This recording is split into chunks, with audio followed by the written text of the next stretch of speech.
আমাৰ লগত উপস্থিত আছে সেৱাৰ অধ্যক্ষ ৰমেশ চন্দ্ৰ জৈন ছাৰ। আমি পোনে পোনে ছাৰৰ পৰা জানিবলৈ চেষ্টা কৰিম। ছাৰ, যিহেতু ফলাফল আপোনালোকে প্ৰকাশ কৰিবলৈ এতিয়ালৈ চেষ্টা অব্যাহত ৰাখিছে, কিমান দূৰ কাম আগবাঢ়িছে?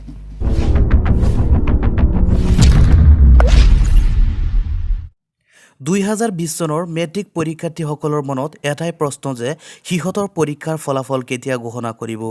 এই সম্বন্ধে হয়তো ছাত্ৰ ছাত্ৰীয়ে বিভিন্ন ছ'চিয়েল মিডিয়া নাইবা ইউটিউবতো পৰীক্ষাৰ ফলাফল ঘোষণা সম্পৰ্কে বিভিন্নজনে বিভিন্ন ভিডিঅ' আপলোড দিয়া পৰিলক্ষিত হয়। কিন্তু তাৰ পৰা সিহঁতে সঠিক তথ্য পাবলৈ সক্ষম নহয়, অথচ যিবিলাক ভিডিঅ' সিহঁতে বিচাৰি পায় তাৰ অধিকাংশই ভুৱা ওলায়।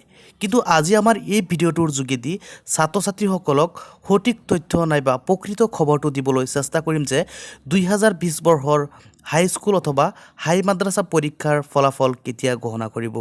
শিক্ষাগুৰুসকলে ইতিমধ্যে আমাক 84% বহি ইভালুৱেট কৰি দি দিছিলে আৰু 16% বহি আমাৰ এতিয়ালৈকে চাব বাকী আছে আৰু সেইবিলাক লকডাউনৰ কাৰণে অলপ অসুবিধা হৈছে।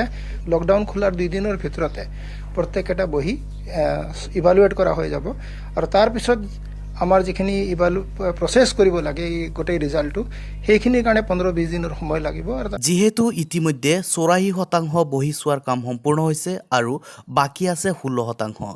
সেৱাৰ অধ্যক্ষ ৰমেশ চন্দ্ৰ জৈনে জানিবলৈ দিয়া মতে লকডাউন খুলি দিয়াৰ আগন্তুক 2 দিনৰ ভিতৰতে এই 16% বহি চোৱাৰ কামখিনি শিক্ষকসকলক চাবলৈ দিব আৰু মূল্যায়নৰ কামৰ বাবে আৰু 15 দিন সময় লাগিব বুলি অধ্যক্ষগৰাকীয়ে জানিবলৈ দিছে।